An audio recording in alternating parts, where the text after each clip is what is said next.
So I want to begin by asking a rhetorical question, which is, why did God give the Torah to the Jewish people? Why did God give us the Torah? What is the purpose of us having a Torah? It's clearly not because God felt it was important for us to have a history book. That's not the essential purpose of the Torah. The rabbis teach something very dramatic. They say something that almost sounds like hyperbole. In the Midrash, the rabbis say, Lo nitna Torah ella, kedei litzaref bahem et habriot. That's a very strong way of phrasing it in Hebrew. What it means is, the Torah was only given, that's a very strong word, the Torah was only given in order to refine us and to purify us. That's the purpose of the Torah, to help turn us into holier, more refined, more spiritual human beings. The Vilna Gaon, the great sage, Rabbi Elijah of Vilna, said that the main reason that each of us is actually in this world, the main purpose of us being in this world, is to perfect our character traits. That is our personal life mission.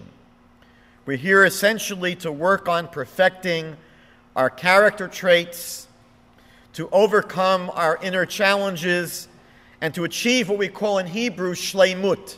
Shleimut basically is self-actualization, perfection. Judaism has pretty high goals for each of us, that each of us should somehow become perfected. We're not looking for C+ Jews, we're looking for A+ Jews. In working on this personal goal, on working on achieving shleimus or shleimut, it's very helpful to follow the advice of King David, who taught us in the book of Psalms, chapter 34, verse 15, Sur meira v'yaseh tov. He writes, turn away from evil, turn away from negativity, and do good. When we're trying to figure out how to tackle our life's mission, is there a priority of doing things? For example, I'm a chess player. And when people want to learn how to become better chess players, one of the first things that you have to work on is not making stupid blunders. You don't want to put your queen so the other person can take it right away. The first step is not becoming some brilliant strategist. None of that will work if you're dropping pieces, if you're losing pieces left and right, if you get checkmated in 5 moves. So the first step, really the first thing that you have to do in order to become good at chess is to stop making foolish blunders. And so King David teaches us, if we want to achieve perfection in life, we first have to stop doing, as the doctors say, the expression in medicine, do no harm. So the first step is stop doing things that are inappropriate. Stop doing things that are harmful. If you're trying to plant and cultivate a garden, you're not going to get very far if the earth is full of weeds and thorns and rubbish. It's important, before you are able to get your garden to look beautiful, to first clear away and uproot the weeds and the debris that will ultimately be destructive to plant growth. So that's where we're beginning tonight. If our goal in life is to become shalem, to become people who have perfected their personality traits, it's very hard to do this if we are people that are always exploding in anger and rage. Just about the most destructive personality character trait that we have is anger. And basically, a person that's angry that interferes with almost everything else they might want to accomplish. So in our personal growth, our sages teach us that it's vital that we be able to control, get a handle on anger. Now, the Bali Musar, our great ethical teachers, would always say that they're not preaching to the public. Tonight, I'll be primarily speaking to myself. The Lord only knows how much I'm challenged by impatience. And as they say, if you can't do, teach. So that's why I'm up here tonight.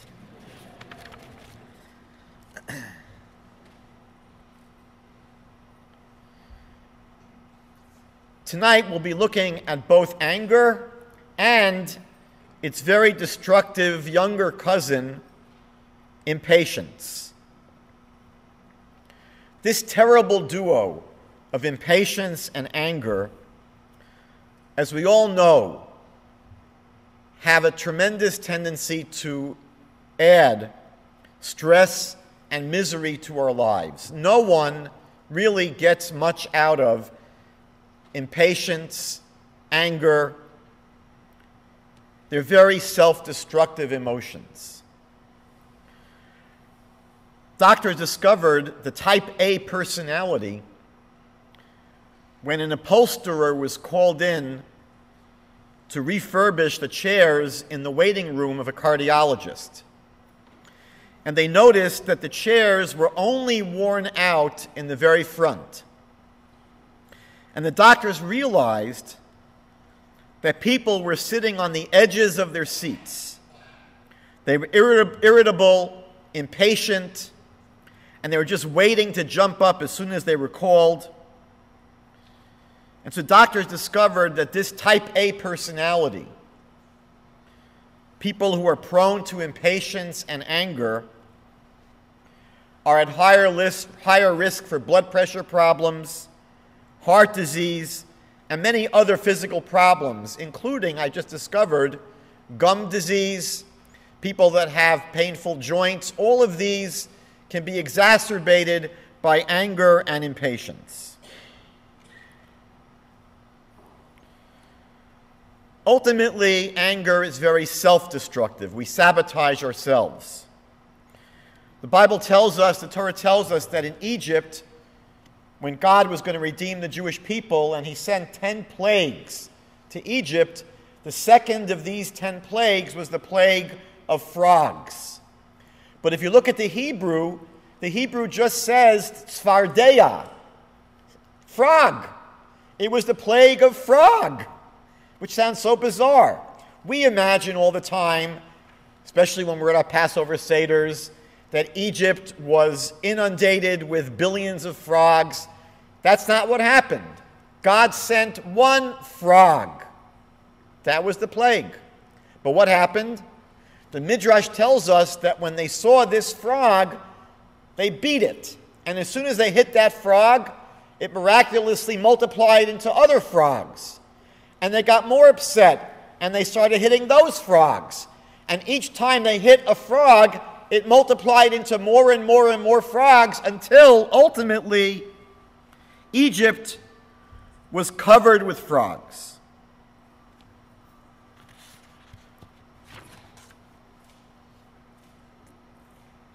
The Stipler of Rav Yaakov Kanievsky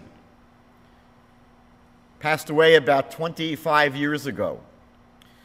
One of the great sages of our past generation asked a very obvious question. Didn't they realize after one or two times that every time they hit these frogs, they would multiply? So you would think that at some point they would just stop hitting the frogs because it was just causing more and more of the problem. And the Stipler said that that's exactly the issue with anger. He explained that anger takes us over. It takes us over. And we totally lose control and our ability to see clearly and to think logically. That's how self-destructive anger is. Anger, of course, and we're all familiar with this, is terribly hurtful to other people.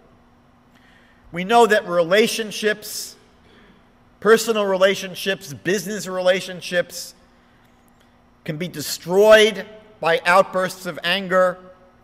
We know of children who are terrorized by parents who can't control their anger and have a short fuse, terrorized to the point of being crippled, growing up in a house of explosive anger. Studies have shown that 1/3 of fatal car accidents, 1/3, are caused by road rage. Now Maimonides writes, the Rambam, in Hilchos Deos, chapter 2, passage 3, that those who frequently become angry, he writes, Ein chayehem chayim. People who are prone to anger, Ein chayehem chayim, their life is not a life. They have literally no quality of life. The famous Musar book, Orchot Tzadikim, writes that an angry person cannot learn anything.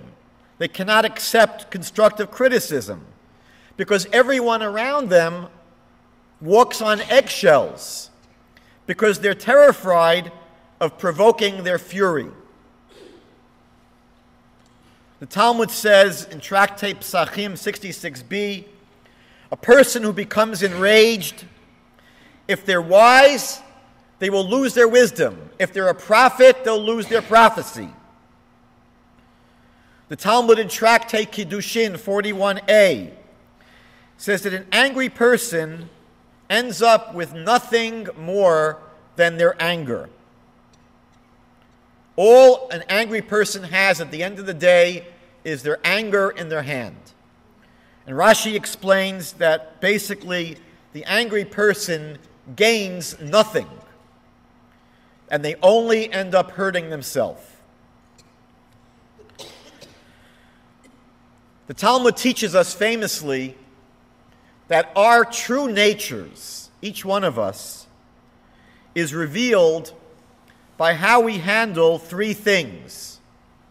Our true nature is revealed by how we handle, the Talmud says in Eruvin 65b, koso, kiso, and ka'aso. Everyone in this room, there is a litmus test for our personalities. Koso, how we handle alcohol, how we behave after we drink. The Talmud says, nichnas yayin yotze sod, that when you drink a little bit of alcohol, the secrets come out. I once heard someone say, if you want to know how people feel about Jews, go to a local bar and hear how people speak about us when they've drunk a little bit. So the Talmud says, if you want to know what's inside of someone, you want to know their nature, see them after they've consumed alcohol. Kiso, their pocket, which means, how does the person relate to money? Are they generous? Are they cheap? Are they a tightwad? What do they spend their money on? And for what reasons? Do they spend money in order to impress other people? Are they generous with their money? Do they spend money on doing spiritual things, performing mitzvot, giving tzedakah? We can learn a lot about people by how they handle their money. And then finally, the Talmud says, after koso and kiso, ka'aso, how a person handles anger. It tells us a lot about the nature of who we are. Maimonides says that normally we should keep away from anger, but he writes with a caveat, we should not be passionless people that aren't provoked by anything and will therefore fail to take action against injustice. Maimonides says that distance from anger is not healthy. It's not healthy to be the kind of person that is able to see injustice and do absolutely nothing about it. The Bible tells us that when Jacob's daughter Dinah was abducted and raped by Hamor, who was the prince of Shechem, 10 of her brothers didn't do a thing. 10 of Dinah's brothers simply did not react. Shimon and Levi, however, went to the opposite extreme, and they annihilated the entire city of Shechem. Jacob, before he died, blessed all his children, but the blessing to Shimon and Levi does not really sound like a blessing so much. He basically curses their impetuosity and their anger and their rage. Jacob was terribly bothered by the treachery that they executed by killing all the people in Shechem. But Jacob said in this blessing to his children, I will separate them, meaning I will separate Shimon and Levi within Jacob, and I will disperse them in Israel. And the famous Chassam Sofer, the leader of Hungarian Jewry, wrote that Jacob wanted to take some of their passion and some of their zealousness and anger and spread it out among the other tribes of Israel who didn't do anything in the face of their sister's abuse. There are times when it's important to be able to feel anger, to operate against injustice, and sometimes even to be angry with ourselves. If we're not going to be angry with ourselves sometime, we'll never bother changing ourselves. But Maimonides writes, and this is an important caveat, that at those times when it's important to show anger, for example, a parent or a teacher that has to discipline a child, Maimonides says it's important only to display the anger, not to feel it inside. As the Ramchal in his Mesilas Yesharim writes, it has to be an anger of the face, not an anger of the heart. However, even though there are times when it's important to feel rage, outrage, Maimonides cautions us.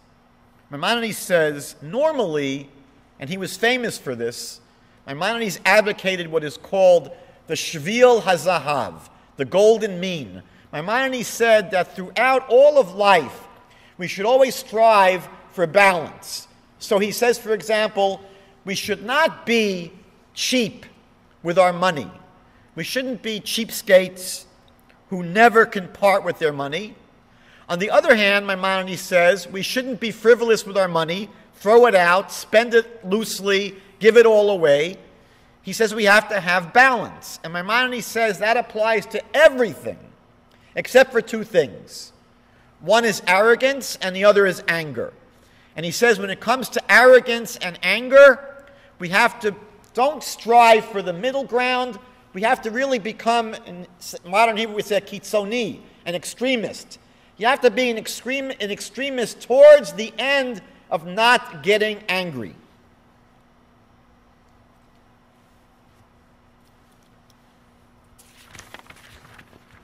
The Talmud says in Tractate Psachim 113b that God loves those who don't get angry. You want a great motivation for becoming someone who's in control of your anger? That's what our sages tell us. God loves those people who do not get angry. And the Talmud in Tractate Chulin 89a goes further. The Talmud says that the world exists only on account of those who muzzle themselves at a time of provocation. And that's both their inner world and their outer world. Meaning, the person that doesn't explode every time they're provoked, their inner world exists. Meaning they can be a person that has a life if they're able to go through provocation without exploding. And of course, the Talmud really means the world at large. The world at large exists. We can only have a civilization, a world, when people don't explode every time they are provoked. Rav Moshe Feinstein was one of the greatest Torah sages in the previous century. He was one of the first people to purchase a new set of Talmuds that was printed shortly after World War II. They published a beautiful brand new set of Talmuds, 20 volumes, gorgeous bound set that he was one of the first owners. And Rav Moshe Feinstein would sit studying many, many hours a day, and he would write notes in the margin of his Talmud with a fountain pen that sat in an inkwell at his desk. One day he walked away for a few minutes from his Talmud, and one of his students walked by and wanted to see what was he writing there, what was he writing in the margins. And as he looked over, he knocked over the inkwell, and it spilled all over this volume of the Talmud. Rav Moshe Feinstein came back into the room and looked at his beautiful Talmud and looked at his student who was sitting there frozen, petrified. And Rav Moshe Feinstein said, "Doesn't the Talmud look great in blue?" Another story about Rav Moshe Feinstein was that as an older man, he was driven to his yeshiva, Mesivta Tiferes Yerushalayim in Lower Manhattan. And one day, one of the students that was driving him let him out of the car and then closed the car door on Rav Moshe Feinstein's fingers. The car door slams into his fingers, and he does not make a peep. He waited until he got into the building, and then he probably said, "Oi," if not more. But he didn't want to make the student feel bad. He didn't want to embarrass the student, and so he was able to control whatever pain and anger he felt at that moment.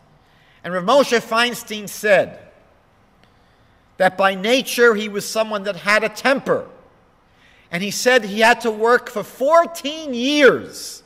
14 years he worked very hard to be able to control his anger. It wasn't easy. It wasn't something that came to him by nature. The Chafetz Chaim also. Chafetz Chaim was a great sage who passed away in the early 1930s. He worked for years on his anger. And what he would do is he would speak to himself. He would say, "Yisrael Meir, don't get angry." He would turn himself into an observer. He would look at his life and he would speak to himself, "Yisrael Meir, it's not good to get angry." Later in his life, he remarried after his wife passed away. He's an older man already. And came the holiday of Sukkot, and he set up the sukkah in the same place he had set it up all the years before.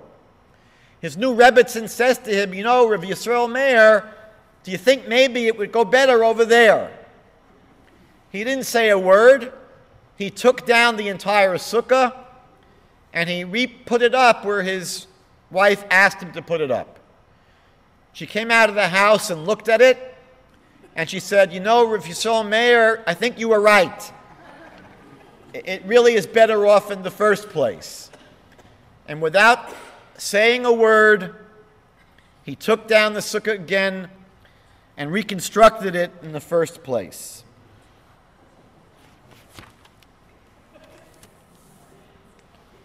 The Talmud tells us in Tractate Eruvin 54b that Rav Preda taught a slow student, the student had a hard time understanding the material.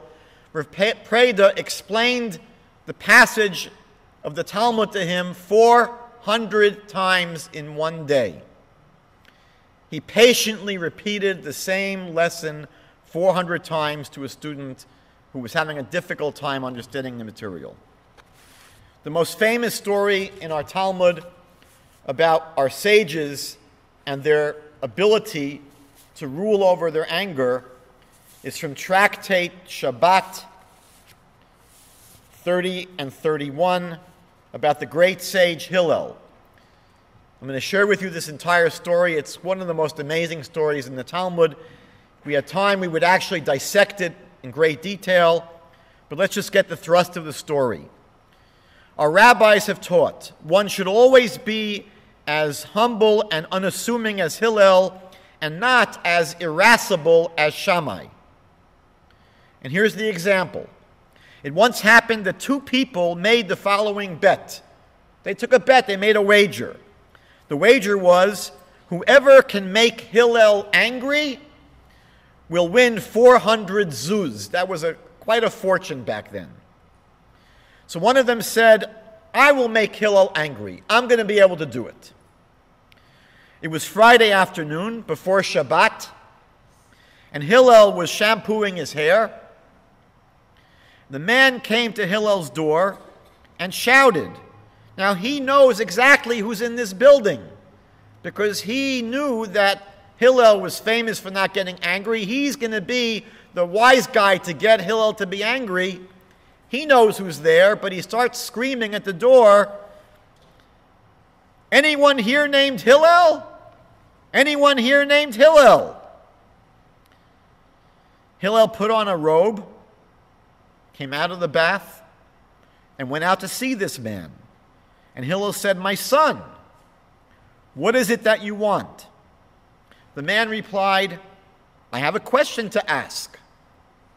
Hillel said, ask, my son, ask. Why do Babylonians have such unpleasantly rounded heads? Hillel said to him, my son, you've asked a great question. It's because their midwives are not very skilled. Okay, round one. The man went away and waited a while. He then came back again and shouted, anyone here named Hillel? Anybody here named Hillel? Hillel again put on his robe, went out to see him, and he said to him, my son, what is it that you want? He said to him, I have a question to ask. Hillel said, ask, my son, ask. He said, why do people from Palmyra have droopy eyes?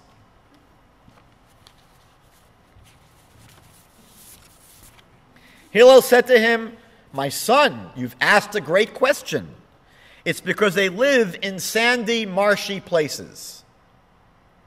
The man went away, probably upset by now, and waited a while longer. He then came back again and shouted, anybody here named Hillel? Anybody here named Hillel? Hillel again came out of the tub, put on his robe, went out to see this man. He said to him, my son, what is it that you want? He said, I have a question to ask. Hillel said, ask, my son, ask.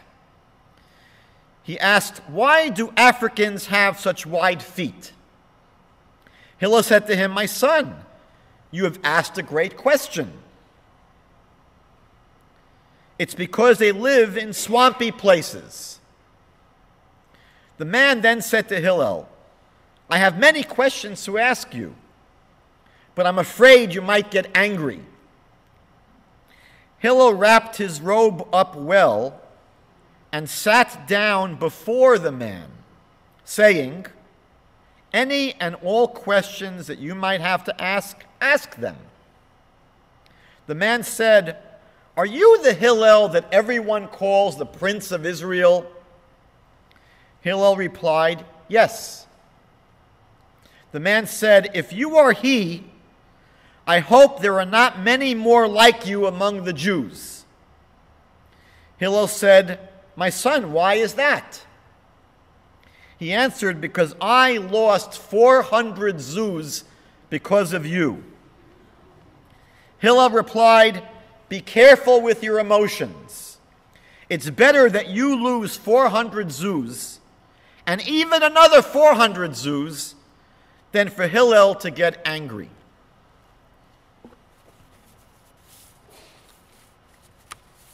Now, if we look at this story just briefly, the fellow obviously knows who lives there, and he's going purposely to provoke Hillel. And when he calls out, is there anyone here named Hillel? Who here is called Hillel? It's really meant as a slight to the person that he knows is living in that house.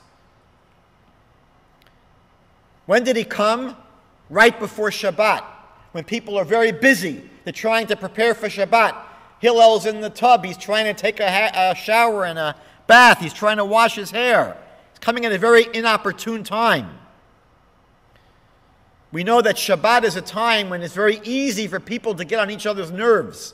The Torah actually says, Lo seva'aru eish b'chol moshvotechem b'yom ha-Shabbat. Don't kindle a fire in all your dwelling places on the Shabbat. And our rabbis say this is referring to the fire of contention and arguing. Because families are home together. Everyone's in the house. They're spending 25 hours together. Very easy to get on each other's nerves. So this fellow comes right before Shabbat, a very busy, tense time. He waited till Hillel's hair was wet. It's not very comfortable to jump out of the bath and go outside with your hair wet, having to put on a robe for this man. He interrupted Hillel when Hillel was doing an important mitzvah. Hillel was not working on his stamp collection.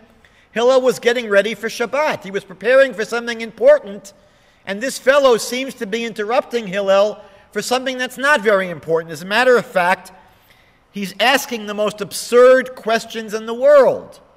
And there's no need to ask the greatest sage of the Jewish generation those questions. He could have gone to a 9th grade biology teacher or some anthropologist. And then he insults Hillel directly by saying, may there be no more people like you in all of Israel. And despite all of this, Hillel treats him with incredible patience and respect. Hillel calls him my son. Hillel sat down next to him. Hillel spoke calmly to him. Hillel said, you asked very good questions. He praised his questions. Hillel was willing to listen to him. And that we know, because of Hillel's amazing patience and humility, he was the great sage of that generation. As a matter of fact, on account of his incredible humility and patience, he was able to lead many people to accept Judaism, people to convert to Judaism and embrace the Torah. Now, in order to learn how to take control of anger, it's important to understand where anger comes from, at least one of the major places that anger comes from. The book of Numbers, chapter 20, tells us of a very, very unfortunate story in the history of the Jewish people going through the desert. They come to a place and there's no water, and the Jewish people are very thirsty, and they begin complaining. We don't have any water, we're thirsty. God says to Moses, take your staff and speak to the rock there. And Moses takes his staff, he hits the rock, and he says to the Jewish people, listen now, you rebels, Shimu na hamorim. It's not clear what Moses did that was wrong, but we know that as a result of this story, God did not allow him to go into the land of Israel. There are numerous attempts to explain what was Moses' indiscretion. But Maimonides, the Rambam, says that his sin, his error, was expressing anger at the Jewish people when he said, Shimu na hamorim, listen now, you rebels. Because for someone of Moses' stature, Maimonides says it was not good for him to be angry at the Jewish people. It might lead the people to think that God was angry at them. And for this reason, Moses was not allowed to go into the land. Yet the Torah does not accuse Moses of getting angry. God accuses Moses of having a lack of faith. Lo ha'emantem bi. There seemed to be a lack of faith here. And the question is, why is this explosion of anger, according to Maimonides, connected to a lack of faith? And the commentaries explain that what it's meant is that Moses was disconnected a bit from the idea that God was ultimately in control.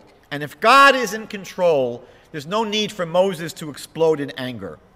The rabbis teach us in the Talmud, Kol ha-koes ki'ilu oved avodah zara. Anyone that explodes in anger, it's as if they worshipped idols. There's a connection between anger and a lack of faith in God. Because the angry person feels that it was their own personal will that was thwarted. And they put themselves at the center of everything. I am so central to the world, nothing else matters but what I want. The famous Vilna Gaon, or Elijah Vilna, wrote, "The anger response is based on one's assumption that fulfilling his desires is the ultimate good, the prime imperative of the universe. Within every angry person's mind lies the illusion, created by his own pride, that everything and everyone surrounding him were created to serve his needs. Because anger is the ultimate expression of pride. Anger and a feeling of closeness to God are mutually exclusive. One cannot subordinate himself simultaneously to God and to his own idolized self." When Joseph's brothers finally realized in Egypt that their long-lost brother was alive, they thought Joseph was dead. They thought he'd been sold as a slave to Egypt. They didn't know what happened to him. They certainly didn't expect Joseph would be the viceroy, the second to the viceroy of all of Egypt. And at the end of that incredible drama, when they see Joseph is alive, and he says, "I am Joseph. Ha'od avi chai," as our father is still alive, the brothers were terrified. They were terrified that Joseph would seek revenge against them because they sold him as a slave so many years before. But in Genesis 45, Joseph says, "It was not you who sent me here. It was God." Joseph bears no grudge against them because Joseph believes that it was only by divine intervention, by divine plan, that it was important for him to be in Egypt at that time. So he does not have any resentment towards his brothers. The Bible tells us that when King David was fleeing from his son Avshalom, he was met by Shimi ben Gera. Shimi ben Gera was on top of a hill, throwing stones at David and cursing him. And David's friend Avishai wanted to kill Shimi. "What chutzpah, you're cursing the king, you're cursing David?" And David said to Avishai, "No, God is the one that told him to curse me." What David understood was that God wanted him to experience some humiliation at that time. And Shimi just chose to be the one who would be God's agent. If Shimi didn't curse David, someone else certainly would have come and done it. Shimi was just the messenger.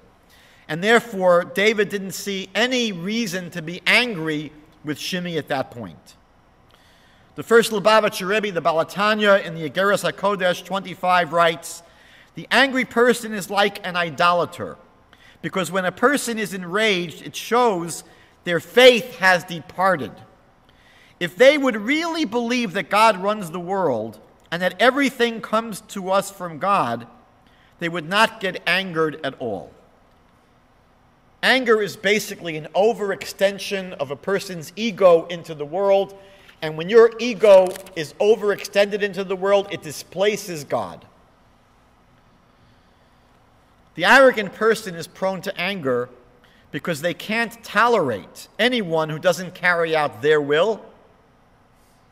But we know that arrogance is often something that hides not an overinflated ego and an overinflated self-esteem. Arrogance is often something that hides low self-esteem and a very fragile ego. So the person like this is not able to tolerate anger because they see everything as an affront. They see everything as a slight. Everything is taken personally. Therefore, since one of the main causes of anger is arrogance, one of the most important antidotes to anger is working on both our faith in God and the knowledge that God runs the world, and to have trust, to have bitachon, that God runs the world and He knows what He's doing, and to work on our own humility. The Talmud has God saying, there isn't enough room in the world for me and an arrogant person. God is saying that the arrogant person basically cannot exist in the same world as I am. We know that we just read over the holiday of Shavuot this past weekend, when God gave the 10 sayings on Mount Sinai. The first of those 10 sayings was Anochi Hashem Elokecha, I am the Lord your God. And Anochi Hashem Elokecha should make our ears ring with one of those first Anochis we heard in the Bible when Abraham said, Va'anochi afar va'efer. Abraham was saying, I am but ashes and dust. Because on some level, we cannot really connect with the idea that there's a God in the world if we hold ourselves to be a real somebody. To some extent, the more we realize that compared to God, we are really not that much, we're able to allow God into our lives. The truth is, and when you think about this, we all know this deeply, that we are able to control our anger. We often don't think we can, but we are certainly able to control our anger. Think about this scene. Imagine a person gets a beautiful brand new car, and it's someone that's into their car. So the person, probably it's been a few years, and they just bought a brand new beautiful car, shiny. They're so thrilled to have it. They want everyone to see this beautiful car. They're driving home from the showroom. They stop at a red light, and someone behind them pulls up but doesn't stop in time and bumps into the back of their brand new car. Imagine this person is feeling rage, and he jumps out of his car. He opens up the door. He pulls himself up to his full height.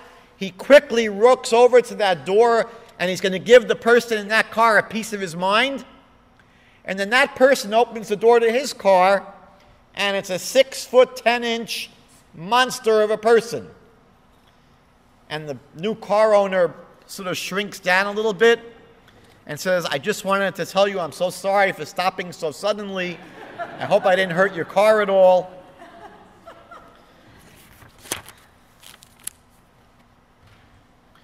So let me share some strategies for overcoming anger. The first thing I'm going to recommend, and if you are able to pick up a book by Zelig Pliskin called Anger, Our Inner Teacher, he shares almost 50 different strategies, probably even more. I'm going to share a few. Number one, it's very, very helpful to study texts of Musar, Jewish spiritual texts that deal with and discuss the terrible evils and problems of anger.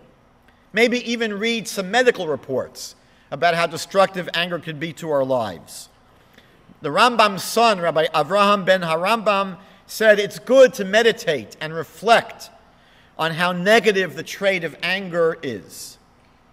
Nachmanides, the Ramban, offered another piece of advice. He said it's helpful to try to head anger off at the pass.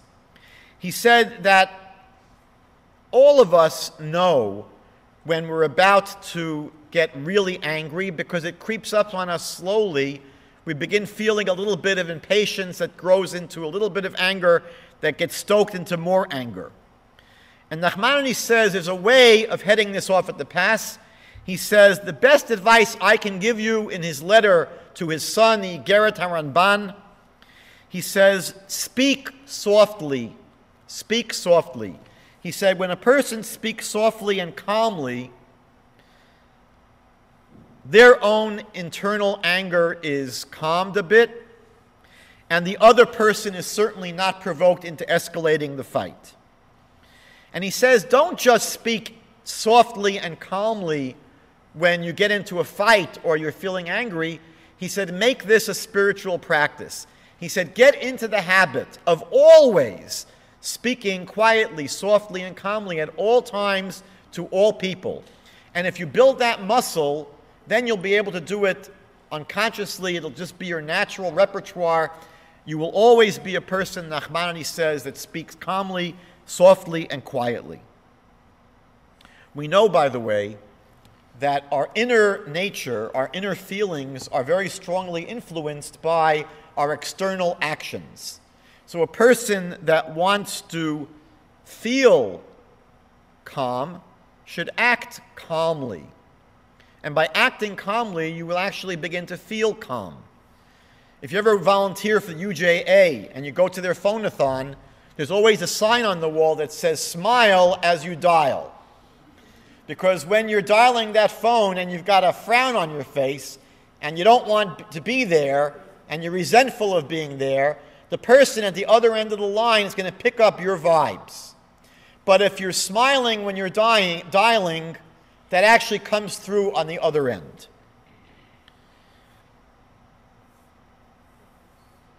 When we feel ourselves getting angry, it's a good idea to ask ourselves, is it really worth it? Is it really going to be worth it to explode right now in rage and in anger? Is this something that I'm still going to be angry about in 2 days from now? Is it really that bad? And to think about what might be the downside of exploding in anger now. Our rabbis teach that if you cannot stifle the feelings of anger, at least delay its expression. There was a Hasidic Rabbi that would give his students, his Hasidim, an elixir to promote marital harmony. He gave them a little jar of what he called holy water, and he told the couple, if you're ever feeling angry with each other, swallow some of this water and hold it in your mouth as long as you can without swallowing. And usually when a person did that for 5-10 minutes, the anger would abate. The Alter of Kelm, one of the great Musar teachers, had what he called a beged haka'as. He had an anger garment. And whenever he felt angry, he would go into a special room, he would put on his special angry garments, and by the time he went through that whole exercise, also he usually found the anger abated. The Sefer Hasidim tells a famous story where there was a man whose father, before he passed away, told him, look, you honored me so beautifully during my life, I would like you to honor me after my death. And I'm going to ask you, please, the following. If you ever get angry, don't express your anger. Put it off for 1 day. And this man told his father he would honor his father's wishes. He was a young married man, and he had to, back then things were different, unfortunately. People often had to go away from home for long periods of time on business. And this man left his family, his young wife, he left for 20 years. He comes back 20 years later. He's going to be reunited with his wife. He comes home and he hears his wife speaking with a man in the house. And he jumps to the wrong conclusion. He thinks that this is someone that's cheating on him. And he was about to burst in and probably kill both of them, or at least this man. And he remembered his father's orders. His father said, don't express it right away. Sleep on it overnight. So he just came into the house without feeling rage and anger, and he discovered that this is his son that his wife had been pregnant with. Another thing that's very, very helpful to do in order to begin to get control of anger is pray to God for help in controlling anger. The Chafetz Chaim used to come into the synagogue at night, and he would stand in front of the Aron Kodesh, the Holy Ark, and he would pray to God, God, please give me the ability and strength to overcome my feelings of anger. And again, he worked on this for many, many, many years. He probably prayed for many hours to be able to reach that level of control over his anger. Another technique that the rabbis recommend is to fine yourself. Institute a series of fines that if you do get angry, you're going to put $5, $10, $25 into a box for charity, but that would be a helpful thing as well. The rabbis teach in the Talmud, Ezehu Chacham, who is the wise person? The rabbis say the wise person is Haroe et Hanolad, the person who's able to anticipate the future. Which means that we often know what kind of situations are going to provoke our anxiety and our anger. It sometimes happens to families that are going on a trip and they're late and they're rushing. So it's always helpful to leave way in advance, to make time so that that is not going to be a problem. If we know that meeting with certain people can be provocative, to prepare emotionally for these meetings. If a parent knows that they have one of their kids that always tries their patience, so before they step into the room at night, to the house at night, just prepare emotionally, look, this kid is going to probably give me a lot of difficulty. I want to get myself ready for it. Another technique that's used, actually some people are very good at this, is to use humor to deflect and diffuse tense and awkward situations. First of all, it's always easy to laugh at ourselves. If you're making dinner and you drop the food all over the floor, you could go crazy, like I usually do, or you can laugh at yourself. What a clumsy ox. Especially when it comes to interacting with other people. People can be very abusive sometimes, and to turn abuse into a joke, to make light of it, can be very, very useful and helpful. One of the things that I believe personally is the universal solvent. I remember when I was in high school, I had a job at Nabisco. In Nabisco, as a science work-study project, I worked in Nabisco for several months, and I was doing research in their quality control department and their food packaging departments, and one of the scientists put up on the bulletin board a joke. If only for scientists it would be a joke. He said, if they found the universal solvent, what are they going to put it into? All right. You have to be a chemist to think that's funny. So I believe that the universal solvent for interpersonal relationship problems is the Torah's advice to always give people the benefit of the doubt. It's an incredibly powerful tool that when we get upset with people, when they slight us, when they disappoint us, when they don't do what we would expect them to do or we hope them to do what we want them to do, it's very helpful to spend some time thinking, maybe there's a reason they didn't do what I wanted them to do. Maybe there's a reason that they disappointed me. Maybe there's some justification. Maybe. I want to recommend a wonderful book called The Other Side of the Story by Yehudit Samet, who had a group in Jerusalem of women that would meet every week, and they would brainstorm over these incredibly difficult life situations where people felt very insulted and hurt. And they would meet as a group and they would try and help each other understand, well, maybe you could look at it this way. And she published this book, this collection of brainstorming sessions, a wonderful, wonderful book. Another thing the Torah recommends that we do, instead of exploding in anger with people, is to talk to them. If someone hurts you, if someone makes you upset or angry, if it's possible to have a calm, rational conversation with them, explain calmly, you know what you did really hurt me and bothered me. It's possible they will be able to explain their behavior in a way you had never thought of, or they might even apologize, but certainly more constructive than exploding in anger. It says in the book of Proverbs, Mishlei, chapter 10, verse 12, love covers all offenses.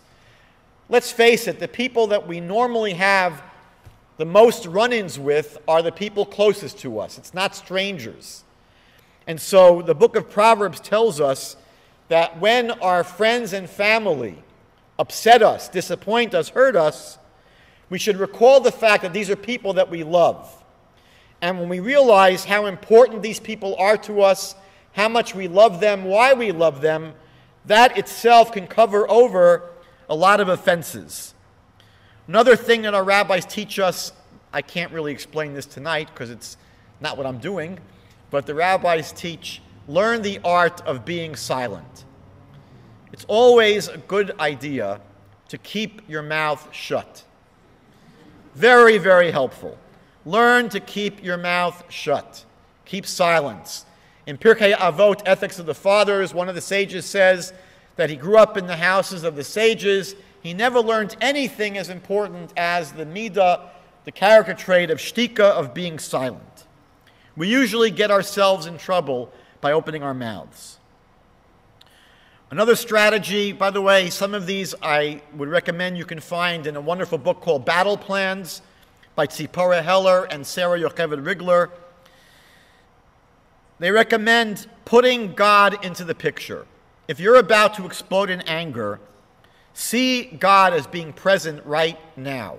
You know, we speak about fear of God as Yirat Elokim, the fear of God, but it means God is watching. It means also that you're seeing God. It means to see God as being here right now. We all know there are certain things we would never do in front of our mothers. I could certainly explode at some salesperson that bothers me, but if I know my mother's watching, or let's say my rabbi is watching, I'm going to be acting differently.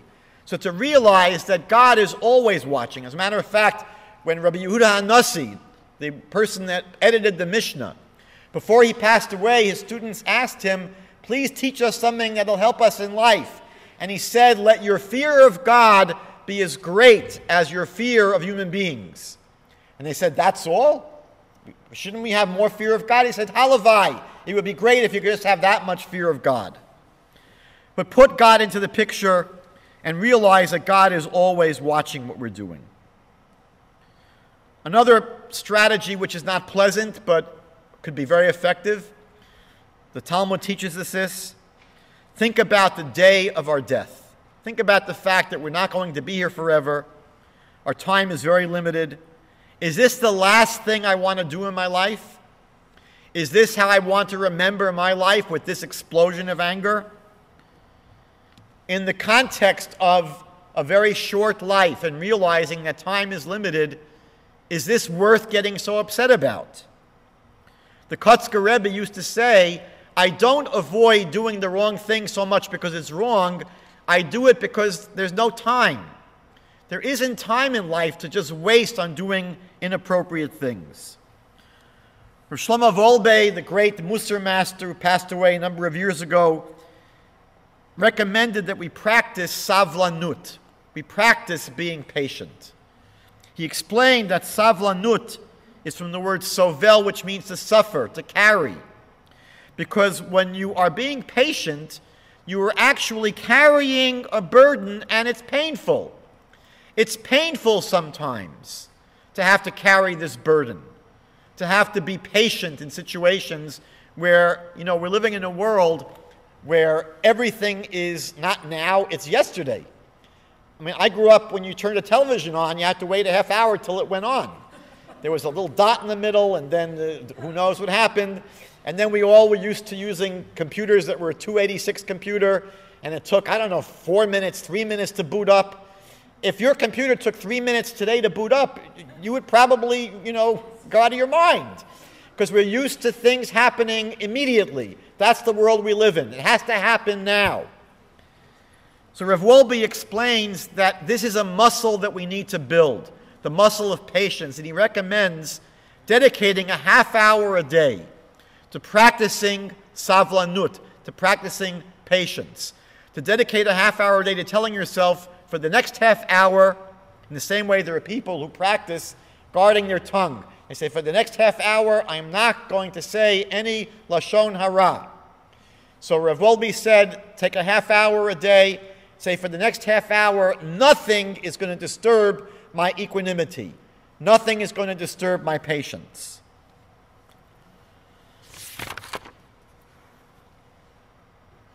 The Hasidic masters teach that every organ of the body has a covering that protects it.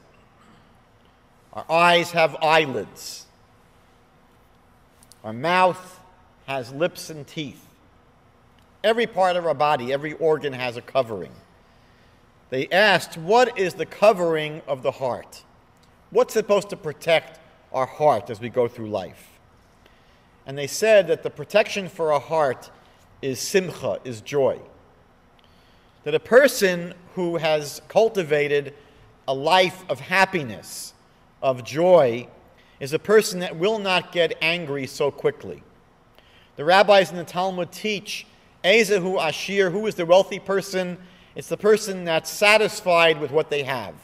They're content with what they have in life.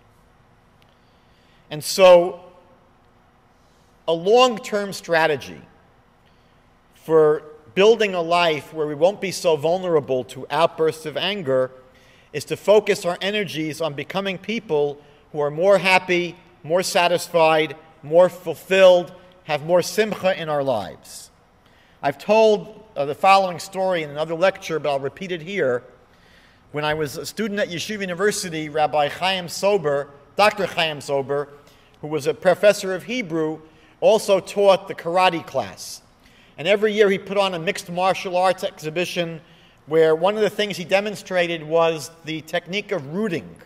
And in rooting, someone would stand with their feet apart, and they would breathe, and they would basically plant themselves firmly in the ground to the extent that he'd get the smallest student in his class, some 85, 90-pound string bean, that would get rooted in the ground, and then he would have the 6 largest students, big, I mean, for Yeshiva University, not that big, but the biggest students at the school would try to just push this little student and budge them a half an inch. And when the person was rooted firmly in the ground, the 6 largest students were not able to budge them.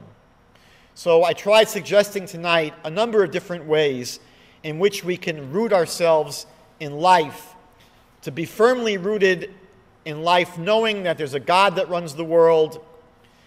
In times of stress, to be able to say, this is all for the best. Whatever God does is for the best. To understand that we have to perfect our other character traits like humility, patience, joy, and by developing and cultivating all these adjunct qualities to life, we can make ourselves much, much more resistant to the terrible destructive forces of anger.